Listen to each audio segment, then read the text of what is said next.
prendre la direction donc de la Guinée, ou de l'ancien président Moussa Dadis Camara et de plusieurs transitions. On va en parler avec vous, évidemment. D'abord, rappeler la litanie de faits retenus contre les 11 hommes. Assassinés qu'il ne soit requis à la condamnation 10 de ses compagnons. C'est l'une des pages les plus sombres de l'histoire moderne de la Simou Diallo, à de l'humanité par meurtre, à Sionette, des centaines de blessés et au moins 109 femmes violées, selon le rapport d'une commission d'enquête. Ce réquisitoire du ministère public? Mais de 8, le deuxième président de la Guinée, Lassana Conté, mourait. Et Dadis Camara et ses amis, quelques mois plus tard, sa situation, on appelait les forces vives, a décidé de faire une manifestation. Appelle le nom de la Guinée, ce jour n'avait jamais été férié, et deuxièmement, interdit la manifestation.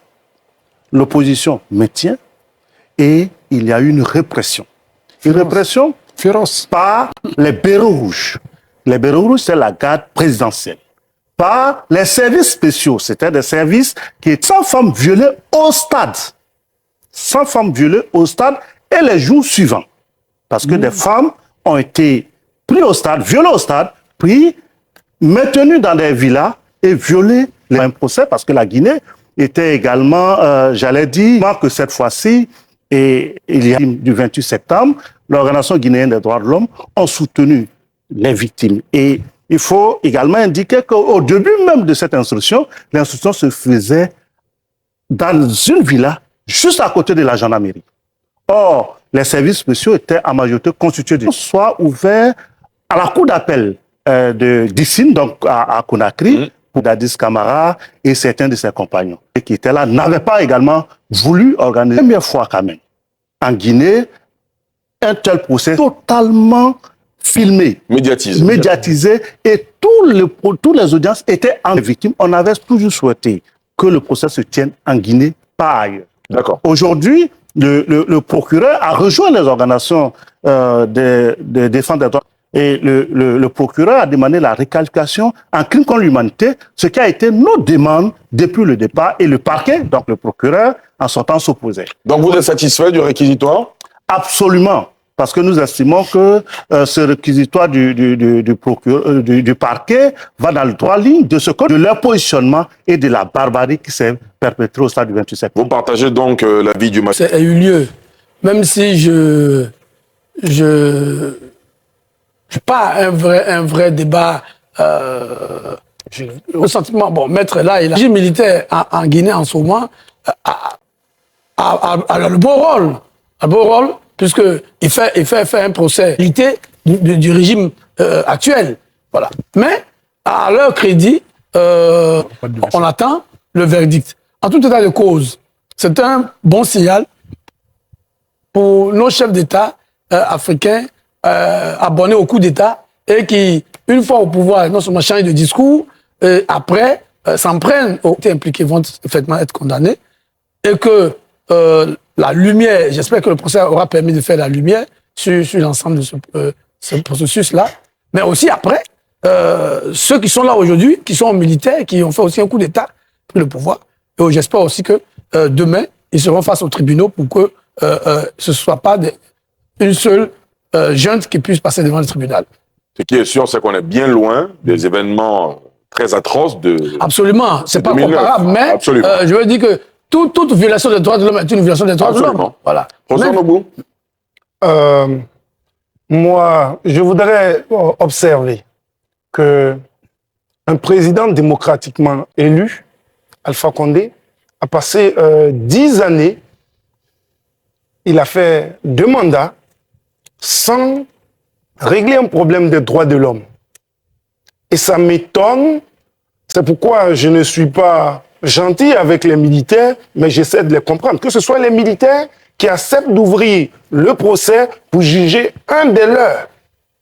Vous voyez que nous sommes dans une forme de, j'allais dire, de mutation ou de changement, parce que les militaires auraient dû, en pensant un peu comme mon voisin Bateau, si vous jugez ceux de maintenant, attendez voir ce qu'on vous juge demain. Mais ils ont pris ce courage-là. Je veux pas féliciter, mais je pense que...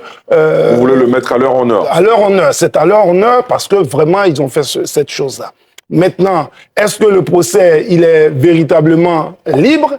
Maître l'indiquait tout à l'heure que, au départ, les lieux où les gens devraient aller pouvoir présenter leur position, les lieux étaient à côté de la gendarmerie et puis ils avaient peur, etc. Est-ce que le procès est véritablement libre? Je pense que c'est d'abord un début. Et il faut cela. C'est vrai, il y a eu des tentatives, mais jusqu'à ce niveau, on ne l'a pas encore vu. Et je voudrais donc qu'on soit regardant, qu'on regarde ce qui est sujet bien plus tard, malgré les amnisties ou les grâces qu'on prend, mais d'autres choses peuvent être faites. C'est cela. Merci. Docteur Meïté? Oui, moi je m'énerve, c'était très très grave. 150 personnes tuées, des femmes violées ou autres.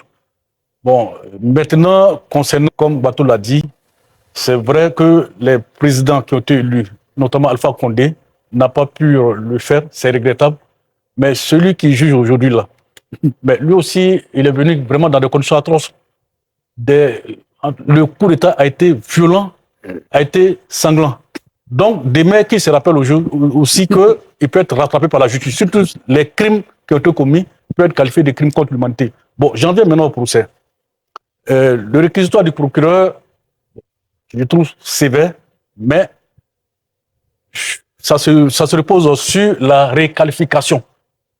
Et c'est un réquisitoire, ça ne veut pas dire qu'il sera suivi par la Oui, bien sûr. Voilà, sur la réqualification. Parce que déjà, il y a un débat sur cette réqualification-là. Cette réqualification des crimes contre l'humanité a été introduite dans... Donc, est-ce que ça doit être pris en compte pour que ces gens soient en aménagement des peines? Ce que je souhaite, c'est que vraiment la justice juge, puisque dans la mentalité collective, Dadis est coupable.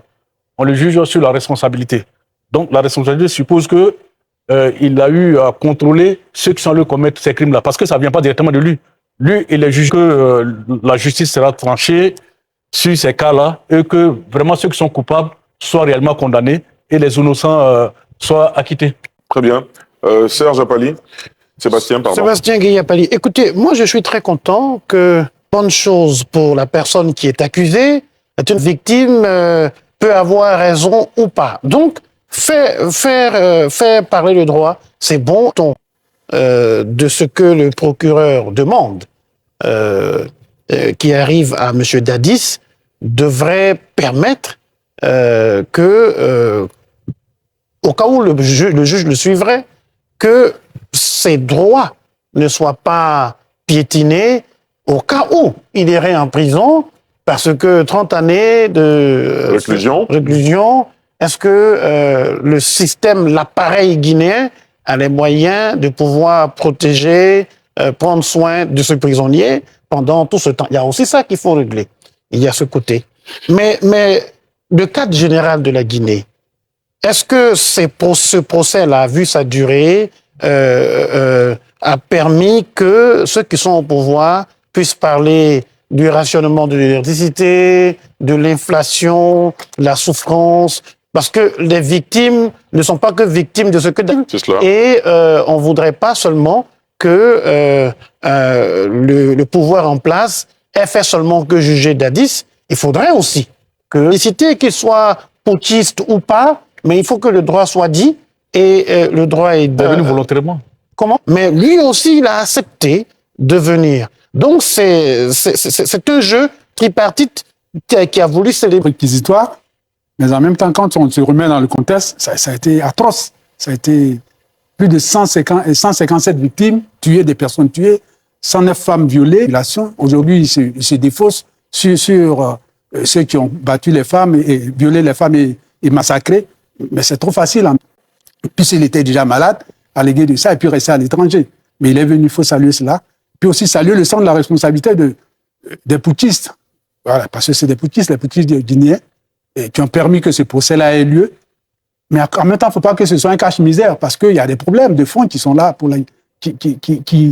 sous lesquels ploie, sous le poids desquels que la justice soit dite, comme l'a dit mon prédécesseur, que le droit soit célébré. Mais en même temps, les Guinéens ont des problèmes, il ne faut pas oublier cela, et il ne faut pas que les putschistes oublient cela. C'est cela c'est cela le défi majeur qui se pose à eux. Il faut qu'ils sont sous-sol, mais les Guinéens sont pauvres. Il faudrait que ce paradoxe prenne fin. C'est aussi scandaleux. Bien sûr. Que ça prenne fin un jour. Donc, c'est de leur responsabilité. Il ne faut pas qu'ils oublient cela.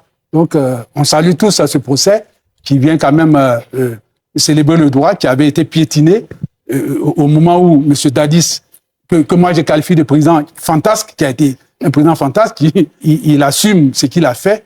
Il faudrait que la justice aussi soit dite, afin que les femmes, les victimes, les pesées, pour que la Guinée continue à aller là où elle doit aller avec ceux qui vont venir après les petits, parce que ce n'est pas les petits qui vont, je pense, qui vont développer la Guinée. Très bien, il nous reste un dernier sujet avant. Commence demain, déjà, et peut-être que... Avant les vacances judiciaires.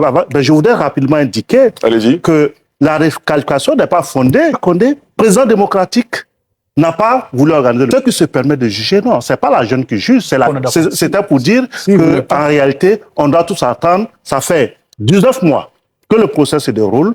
Toutes les parties ont eu droit à la parole. Les accusés ont une charte. Chers téléspectateurs, vous avez été les témoins privilégiés de cette analyse politique profonde et inspirante. Maintenant, c'est à vous. Réagissez en commentaire, partagez vos réflexions et vos idées. Si cette vidéo vous a éclairé, n'hésitez pas à l'aimer et à la partager avec vos amis. Ensemble, nous construisons l'Afrique de demain. Restez connectés sur Afrique Diverse TV pour encore plus d'informations et de débats passionnants. À très bientôt.